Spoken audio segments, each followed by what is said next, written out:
അഭിഷേകമന്ന എന്ന വചന സന്ദേശത്തിലേക്ക് എല്ലാവർക്കും സ്വാഗതം. ഇന്ന് ചിന്തയ്ക്ക് ആധാരമായ ദൈവവചനം 1 യോഹന്നാന്റെ ലേഖനം 1-ാം അധ്യായം 5 മുതലുള്ള വചനം. ദൈവം വെളിച്ചമാകുന്നു, അവനിൽ ഇരുളൊട്ടുമില്ല എന്നുള്ളത് ഞങ്ങൾ അവനോട് കേട്ട് നിങ്ങളോട് അറിയിക്കുന്ന ദൂതാകുന്നു. ഇവിടെ യോഹന്നാൻ പറയുകയാണ്, ദൈവം വെളിച്ചമാകുന്നു.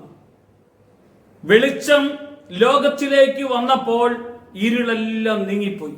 പ്രിയമുള്ളവരെ, നമ്മുടെ ഹൃദയത്തിന്റെ ഉള്ളിലേക്ക് വചനം വരുമ്പോൾ അത് വെളിച്ചമാണ്. ദൈവം വെളിച്ചമാകുന്നു, വചനമാകുന്നു.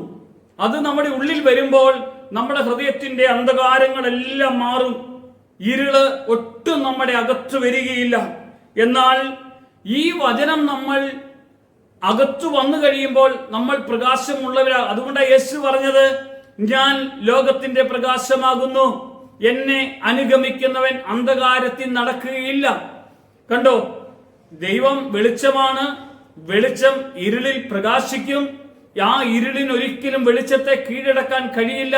അത് 100 വർഷക്കാലമുള്ള ഒരു റൂമിൽ, അന്ധകാരമുള്ള റൂമിൽ 100 വർഷം കഴിഞ്ഞ ശേഷം വെളിച്ചം കൊണ്ടുപോയി വെച്ചാൽ 100 വർഷത്തെ ഇരുട്ട് ഒരു വെളിച്ചം കൊണ്ട് ആ പ്രകാശം നിറഞ്ഞ് ആ അന്ധകാരത്തെ മാറ്റാൻ ഇടവരും.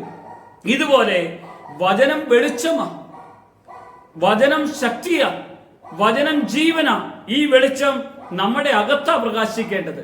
കർത്താവ് മഹത്വം എടുക്കട്ടെ. കർത്താവിന്റെ കൃപയാൽ നമ്മൾ നിറയട്ടെ. യേശുവിന്റെ നാമത്തിൽ തന്നെ ആമേൻ, ആമേൻ.